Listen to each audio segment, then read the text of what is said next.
All right, today we are going to take a 2-pound bag of fresh cranberries from the produce department, and we are going to turn them into this absolutely delicious, spiced, whole berry cranberry sauce in just over 20 minutes.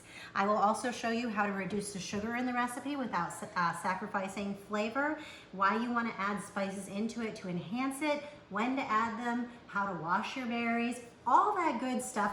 Oh, by the way, I even have a mysterious coughing fit. I still don't know why, but I am in good health. I did not choke on anything, and I still don't know why I was coughing. So keep watching. Let me know how it goes, and let's get started making some cranberry sauce. If you haven't cooked with me before, if you just stumbled on this video for cranberry sauce, my name is Joanna Trautman. This is the cranberry sauce edition of my How to Really Cook video series. And we're gonna go deep, we're gonna have fun, we're gonna make something really delicious. So, grab a bowl. For me, this is an 8-quart stainless steel bowl. I'm going to put 1 tablespoon of salt. This is inexpensive store brand iodized salt. I keep it in the kitchen for things like this. Again, 1 tablespoon for this size bowl. We are going to start the washing process because this is produce and stuff gets onto it. The plants are sprayed as part of the growing and harvesting process. So I did hot water for the first, just a little bit of the water to help the salt dissolve, because salt that's sitting in the bottom of my bowl in crystal form is not going to help pull any of the stuff off of my produce. So as you can see, that's for the most part dissolved. Now we're going to add cold water and just a drop of dish soap. For me, it's the blue kind. For you, well, that's more than a drop, but more than a drop isn't going to hurt you. It just kind of is. So cold water. You're going to want to grab your cranberries. These are what's, this 2-pound bag is what's available at my local supermarket. These are actually Canadian berries. I've gotten berries from Wisconsin, Massachusetts, several other places up north, and all of them have been fantastic. So I say if you can get your hands on cranberries, let's make some sauce. If you can get organic berries, that's great too. These are conventional. Again, it's what's available. So I've got some cold soapy water. The salt interacts with some of the things that they put on these, on the berries, as far as pesticides and other things that they spray on, fungicides, that type of thing. And also the soap acts just like, soap does, and it helps grab onto things so they can then be rinsed off. Berries are going to go in the bowl. I'm going to agitate them a little, kind of like a little washing machine. Get each berry some nice exposure. And then I'm going to leave them alone for just a minute. You can let them, the cranberries can soak for fairly long, a minimum of about 2 minutes, but they tolerate, like if you go, walk away and leave them for 30 minutes, they're strong enough or sturdy enough that it really won't hurt them. So, colander. Let's rinse these berries. Now, once these are rinsed, they do not need to be dried, but you want to rinse them really well because of that soap has hopefully grabbed a lot of the ickies that you don't want on your berries. And you want to rinse all of that off. Also, you don't really want the salt. The salt is to create an ionic solution so that it, pulls stuff off of the surface of the berries. It's not used for flavor or preservation in this particular recipe. All right, saucepan. This is a 5.5-quart saucepan. It'll be just fine for just 2 pounds of berries. I rarely cook just 2 pounds of cranberries because this cranberry sauce is just that good. This sauce is not going to just sit on your plate in a little tiny 2 tablespoon serving next to your mashed potatoes and dressing. It is so good. You're going to need extras. It's great on things like cheesecake. I eat it on my oatmeal. You can even have it on toast, kind of like a jam. Cranberries are just a really, really amazing fruit in that they have enough natural pectin in them. Pectin is kind of like what's in apple peels. It's what you have to add in to jams and jellies to make them gel. Well, cranberries are their own little self-contained jam and jelly makers. You do not have to add any additional pectin to cranberries to get them to gel up. Isn't that cool? I think that is cool. So, cranberries, rinsed, agitated, and these are really pretty berries. It doesn't matter if they're a little bit pink or if they're the very, very deep red. These are all really pretty berries. Looking good. All right, they are in. Now, for every 3/4 pound of berries, you're gonna need 1 cup of water. So we have 2 pounds of berries. That means we need 1.5 pounds is 2 cups, and then an extra 1/2 pound. So we need, where's my measuring cup?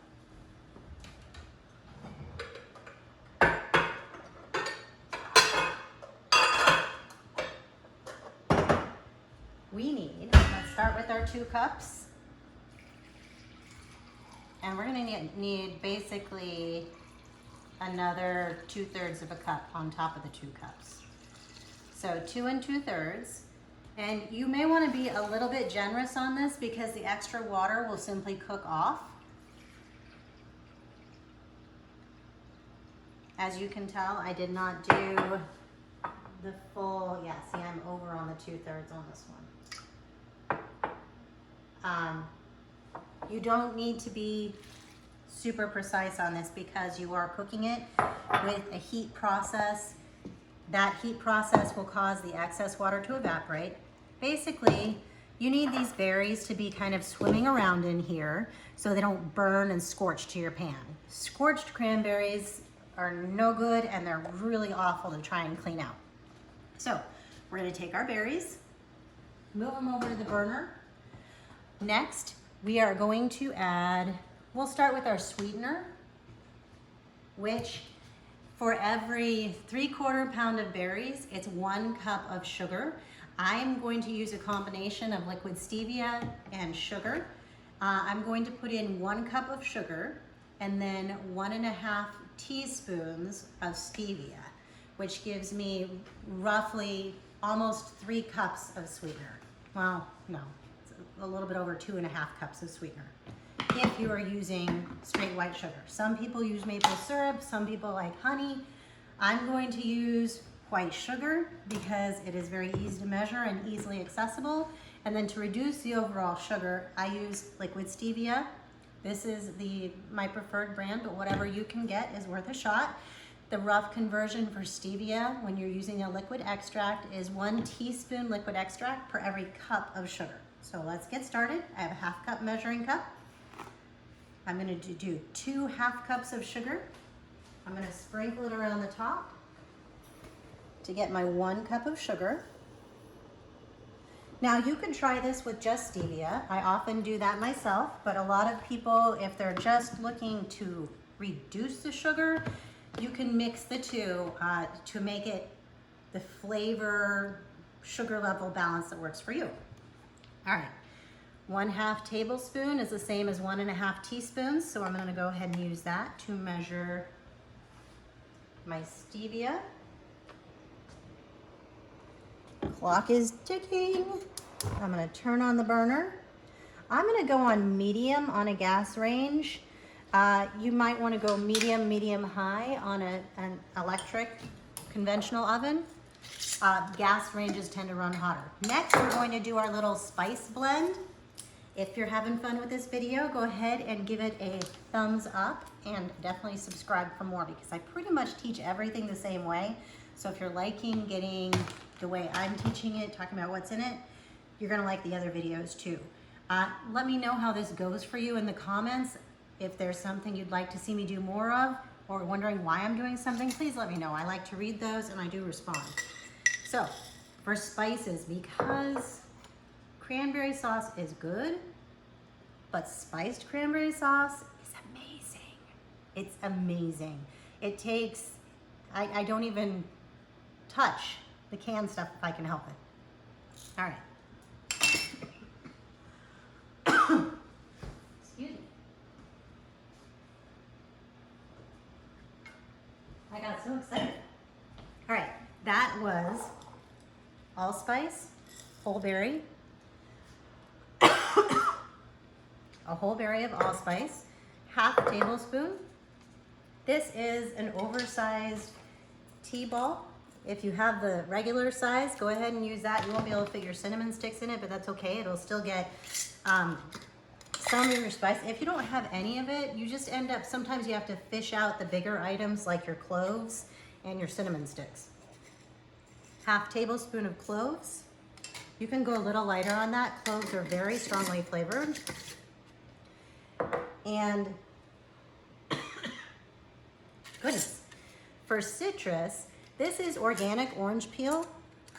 You can get a hold of that on the spice aisle. I order it in bulk because it is excellent in a lot of things, but in this recipe, I'm gonna go ahead and do a full tablespoon. It really boosts the citrus flavoring, and a lot of this is gonna fall right through the tea ball, and that's okay. In fact, a lot of it did. So there we go. If you have fresh oranges, you can feel free to wash them and then zest them, and you can squeeze the juice in as well. Let's see. And then cinnamon sticks. I'm gonna do essentially a cinnamon stick a pound. You can break them up if you want to. And there we go. Spice ball closed. Again, if you don't have a spice or a tea ball, use whatever you have. It'll work. Now, we need a spoon.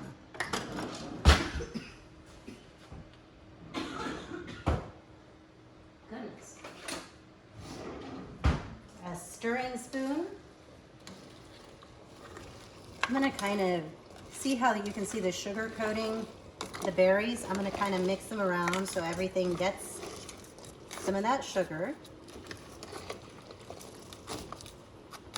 I'm gonna let the tea ball kind of go down in there. And soon, these berries are gonna start popping. You need the berries to start popping on their own. That is what creates the sauce, and it releases the pectin into the overall sauce.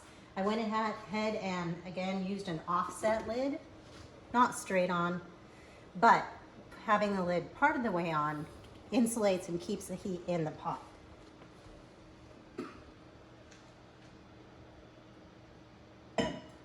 All right, we've got our heat. I'm gonna turn it up to a full medium.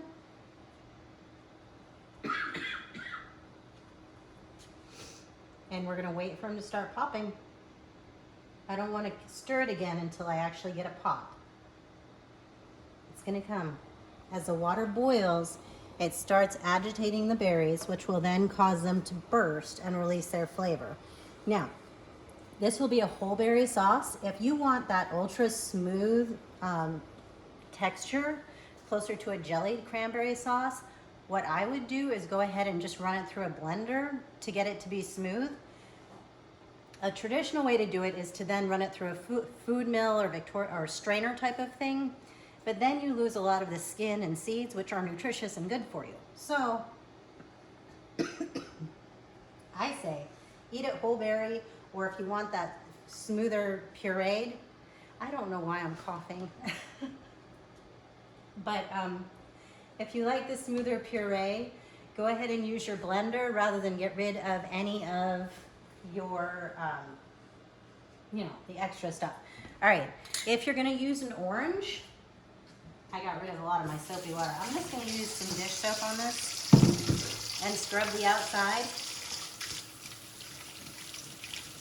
All right. Were I to zest it, and this one's gonna be extra citrusy because I'm gonna demonstrate some of the zesting. This is a microplane.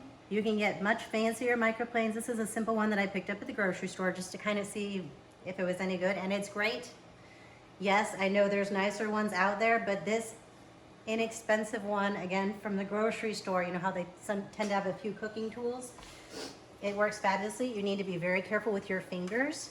This is very, very, very, very sharp. So, keeping my fingers out of the way, let me show you what, you see what comes out? Isn't that pretty? Very, very, very small little bits of citrus. And the problem with video is you can't smell it. You may have to buy an orange and try it with fresh orange peel once just to experience it. Now, I can hear it sizzling. Can you hear them starting to sizzle? It's because the water level, you can just barely see it in there. We're gonna get some pop soon. Oh, yeah, they're starting to pop. You see that where it's split, where the skin is splitting? That's excellent, that's what you want.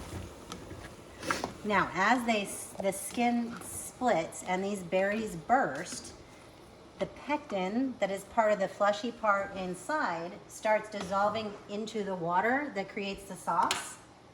So I'm gonna zest just a little bit more. This is one where it's a personal taste thing. I say you start with my recommendations for the citrus and then go from there. The citrus and the spices, start with my recommendations, but adjust it as you see fit. What I would not mess with immediately is the sweetening ratio. Again, that is 1 cup of sugar or a sugar equivalent per 3/4 pound of berries. So, yay, I'm gonna stir it. Yep, the berries are bursting. And we're almost done with our sauce. And I'm doing well for time. Now this is super nutritious too. There's so much excellent fiber in this. You do lose some of the water-soluble vitamins through the cooking process, unfortunately, anytime you introduce something to heat. But the thing is, when you cook it to make this sauce, you're making some of the other nutrients more available, like the pectin, which is also good for you. Now, and also, if you cooking it and sweetening it just a little bit gets you to eat it, then that's a good thing. To me, that's a win. And our sauce is almost done. I'm gonna wait till the berries are burst a bit more, and then the sauce will be done and it will be ready to transfer into a storage container. Now, this sauce is ready to eat immediately. You can serve it warm, but personally, I prefer it if I can make it 1 or 2 days in advance. If I'm making it for a party or a holiday event, make it 1 to 2 days in advance and put it in the fridge and let the flavors really set in and mature. This is definitely a fantastic make-ahead food. Ooh, I heard a pop. Did you hear the pop? It truly tastes better the second day out. It's great fresh, but it's even better. And this is also a great item for canning. If you can get a hold of a bunch of berries, this is something where the water bath canning process is very straightforward, and you can preserve it to enjoy throughout the year. Look at those brilliant colors. And just remember, the brighter the pigment of the fruit or vegetable that you're eating, the higher the nutritional value. So you know this is gonna be good for you because it's a really beautiful, brilliant red. And again, it's what gives it the heavy pigmented color are antioxidants, and antioxidants are little, basically cellular repair chemicals, and they help your body fix anything that's breaking down. Well, I shouldn't say anything because there's different antioxidants for different types of breakdowns and different types of cells.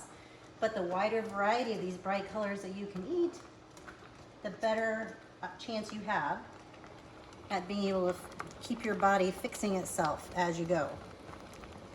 So, again, high antioxidants equals bright color.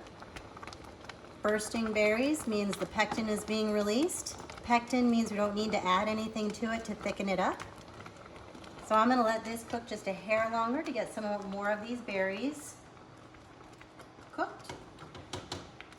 But because I used the T-ball, I'm gonna find something else to grab that out with.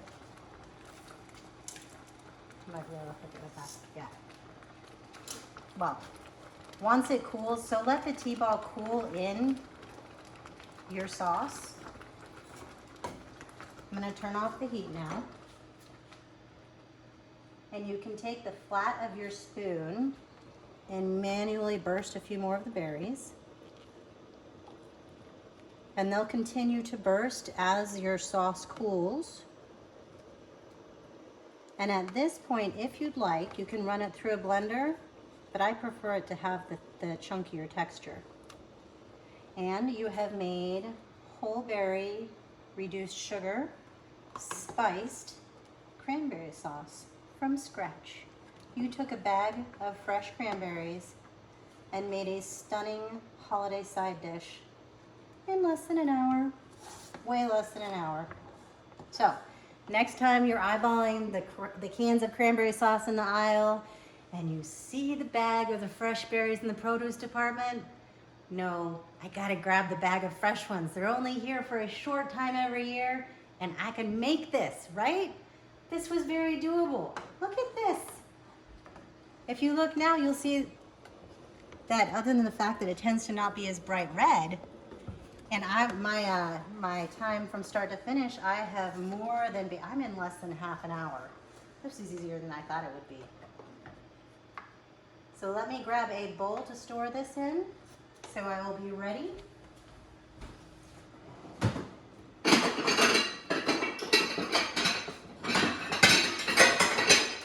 Now, personally, because of the bright color, I like to store this in glass. This is a glass bowl, or canning jars are one of my favorite storage containers for the kitchen. I'm gonna let it cool off just a little bit more because I don't want to crack my glass. But that will also help seal in the flavors and help it to further develop as it cools and, you know, chills in the fridge. Because again, great make-ahead dish. This one actually tastes better if you can make it 24 to 48 hours in advance. You can also freeze this stuff, and if you are ready to do water bath canning, or you already do water bath canning, this stuff cans like a dream, and I love enjoying it year round. Again, I eat it on my oatmeal. I love it on things like cheesecake. When we do pies for holidays, we actually like to do little mini pies or tarts, and this is my favorite filling. My second favorite filling is purple sweet potato pie filling, but I really love cranberry sauce. I like it better than apple pie, which I also love. You might have to try it and tell me which one you like better. It's a toss-up, but I really love the bright, festive tartness that's balanced with the citrus, and then the warming spices kind of just bring it all together with just a little bit of sweetener and a little bit of cook time. This is ready. So that was cranberry sauce in far less than 45 minutes. I'm talking less than half an hour with me talking, right? It's gonna take you even less time to do it. From a bag, you got your produce washed, you got it in the pot, you got it cooking, it's cooked, you seasoned it? Yeah, you seasoned it because these are, again, spices, and you sweetened it. You have your container out for chilling it, and you are completely done. So there we go. Spiced whole berry cranberry sauce in less than half an hour. And again, this is Joanna Trautman. If you liked it, give me a thumbs up. Help me grow this channel. Go ahead and subscribe. Again, let me know how yours went. If there's something else you'd like to see, let me know in the comments. And thank you.